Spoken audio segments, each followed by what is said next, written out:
2026년 새해가 밝았네요. 네, 시간이 정말 빠릅니다. 이맘때쯤이면 다들 작년 수익률을 이렇게 복귀하면서 올해는 포트폴리오를 어떻게 짜야 하나 고민이 많으실 거예요. 그렇죠. 특히 올해는 좀 안정적인 현금 흐름을 늘리고 싶다 하시는 분들을 위해 아주 흥미로운 주제를 가져왔습니다. 바로 배당주인데요. 배당주. 연초에 항상 인기가 많은 주제죠. 맞아요. 그런데 그냥 시장에 널려있는 뭐랄까 평범한 배당주가 아니고요. 오, 그야말로 최고 중에 최고라고 불릴 만한 종목들만 딱 골라서 속까지 한번 제대로 파헤쳐 보려고 합니다. 좋습니다. 오늘 살펴볼 세 기업이 정말 각양색색이에요. 보험사, 에너지 기업, 그리고 자산운용사. 와, 전혀 다른 분야네요. 네, 어떻게 이 회사들이 최고의 배당주로 꼽히게 됐는지 지금부터 한번 시작해 보죠. 네, 배당주 투자의 매력은 역시 그 꾸준함과 안정성이잖아요. 그렇죠. 오늘 이야기의 세 회사가 바로 그 점을 각자의 방식으로 증명해내고 있어요. 겉보기엔 산업도 다르고 비즈니스 모델도 다르지만 이렇게 파고 들어가 보면 아주 단단한 현금 창출 능력을 가졌다는 공통점이 있거든요. 단순히 배당 수익률 숫자만 쫓는 게 아니라 그 숫자가 어디서 나오는지, 그 근본적인 힘과 잠재력이 뭔지 같이 한번 짚어보시죠. 좋습니다. 그럼 첫 번째 선수부터 바로 만나볼까요? 재산보험 업계의 강자, 프로그레시브입니다. 네, 그런데 이 기업, 시작부터 좀 고개를 갸우뚱하게 만들어요. 작년 6월 고점 대비 주가가 20% 넘게 빠졌었거든요. 맞아요. 특히 3분기 실적이 안 좋았죠. 네, 시장 예상보다 훨씬 안 좋았던 게 거의 결정타였어요. 그렇죠.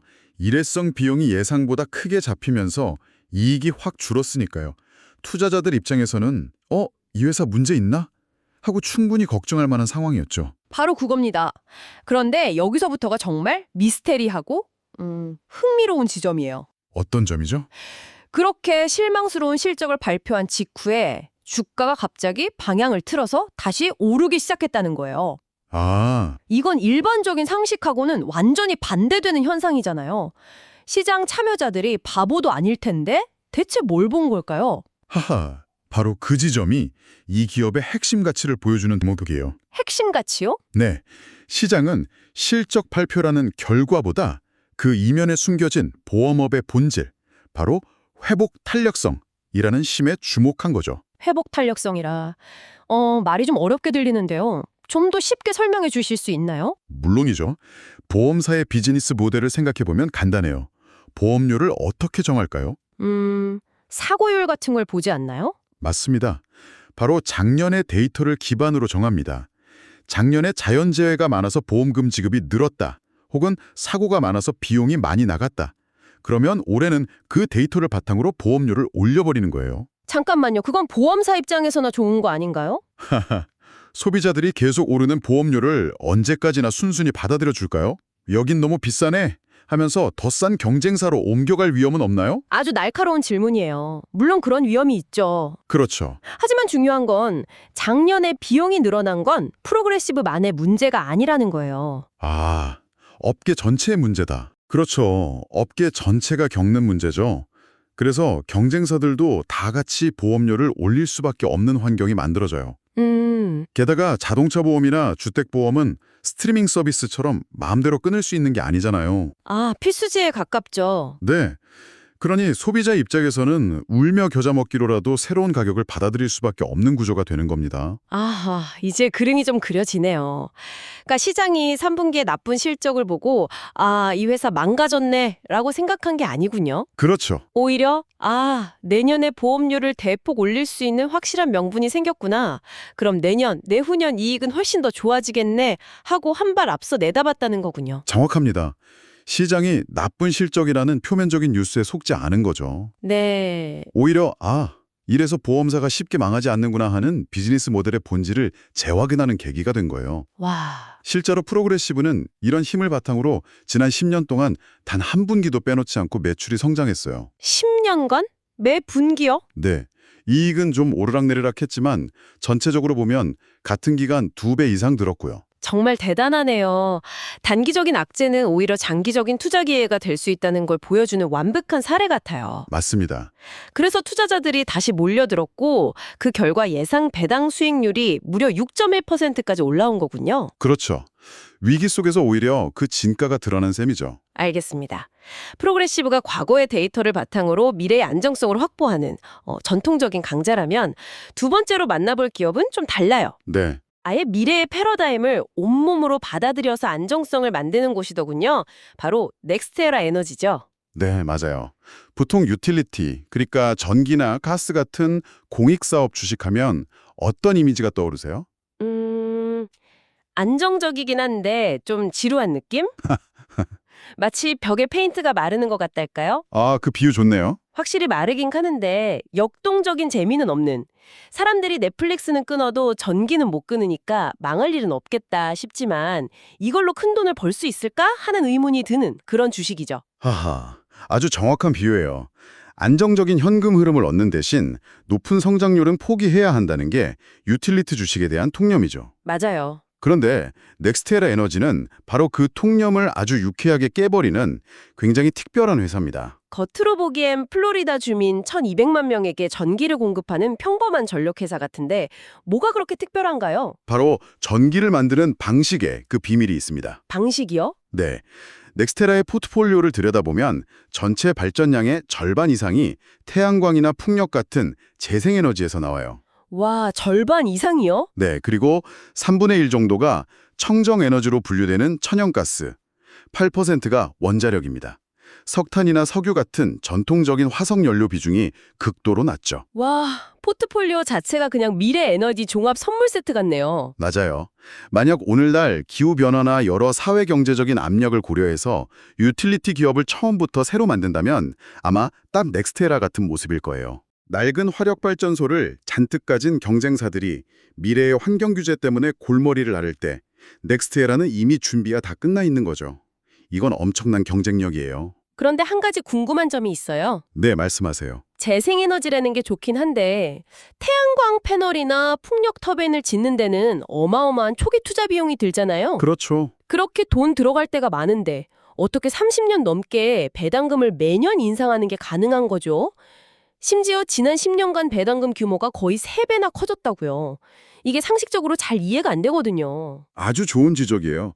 그 마법의 비밀은 넥스테라가 사실상 두 개의 회사로 이루어져 있다는 데 있습니다. 두 개의 회사요? 네, 하나는 플로리다에서 안정적으로 전기를 공급하고 규제된 요금을 받는 전통적인 유틸리티 사업부예요. 아, 여기서 나오는 꾸준하고 예측 가능한 현금 흐름이 회사의 든든한 버팀목이자 배당의 원천이 되어주죠. 캐시카우 역할을 하는 사업부가 따로 있군요. 그렇죠. 그리고 그 든든한 현금을 바탕으로 다른 한쪽에서는 에너지 리소스라는 이름의 성장 사업부를 본격적으로 키우는 거예요. 아하, 여기가 바로 미국 전역에 풍력 태양광 발전소를 짓는 곳이죠. 이 두 사업부가 안정과 성장이라는 톱니바퀴처럼 맞물려 돌아가기 때문에 막대한 투자를 하면서도 배당을 꾸준히 늘리는 기적 같은 일이 가능한 겁니다. 와, 이제야 퍼즐이 맞춰지네요.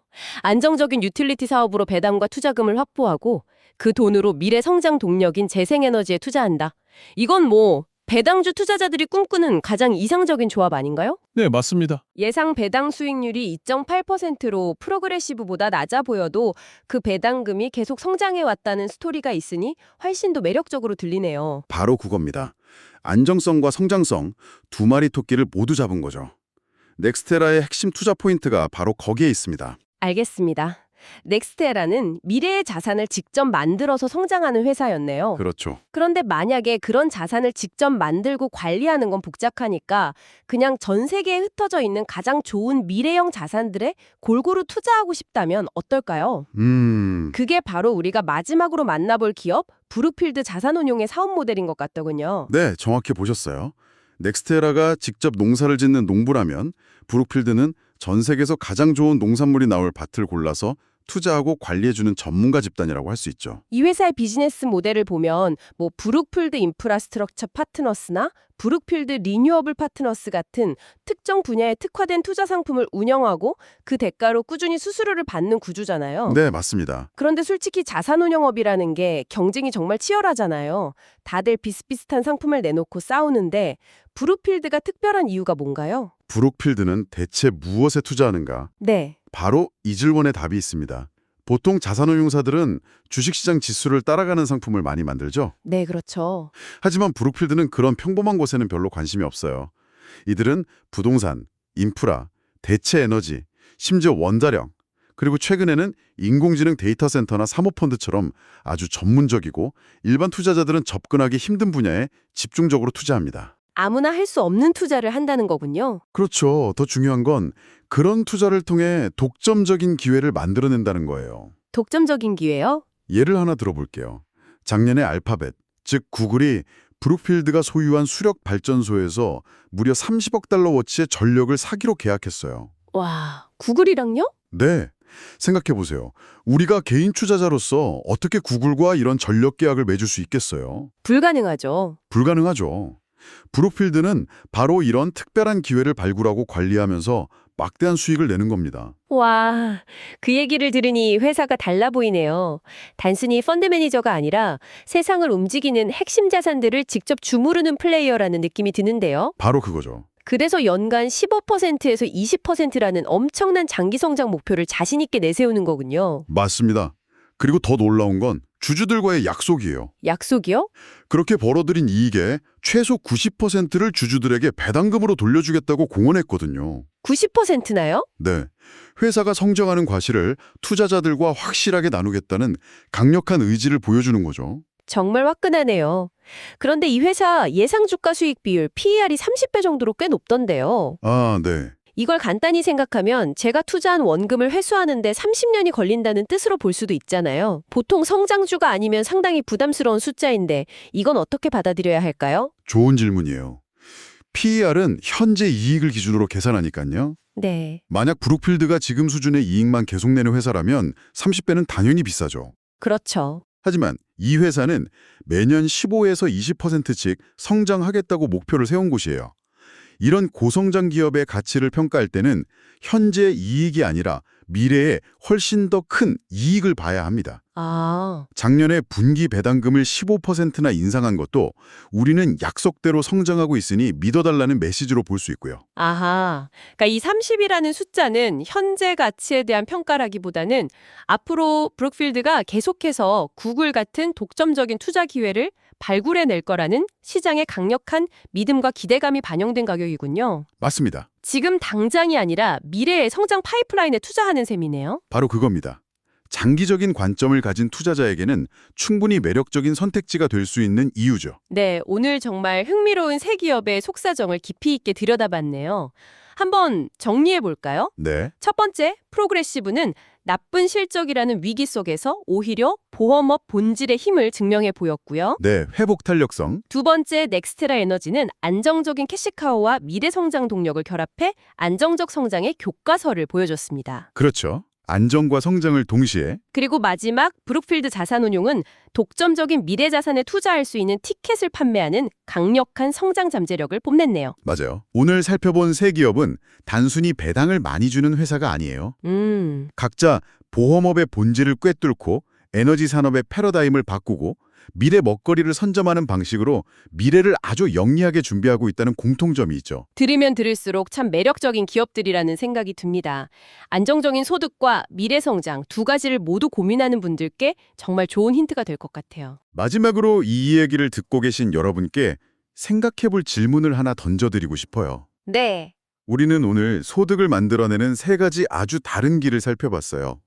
위기를 기회로 만드는 전통적인 비즈니스의 회복 탄력성, 미래를 향해 스스로를 완전히 탈바꿈시키는 유틸리티, 그리고 가장 뜨거운 성장 분야에 과감하게 베팅하는 자산 관리자. 네, 정말 다른 세 가지 방식이었죠. 이는 여러분께 아주 중요한 질문 하나를 던집니다.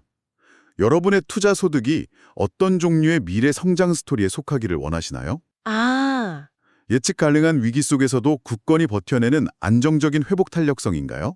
아니면 산업의 패러다임을 바꾸는 대담한 도약인가요? 이 질문에 스스로 답을 찾아보시는 과정이 아마 여러분만의 투자 철학을 세우는 아주 좋은 첫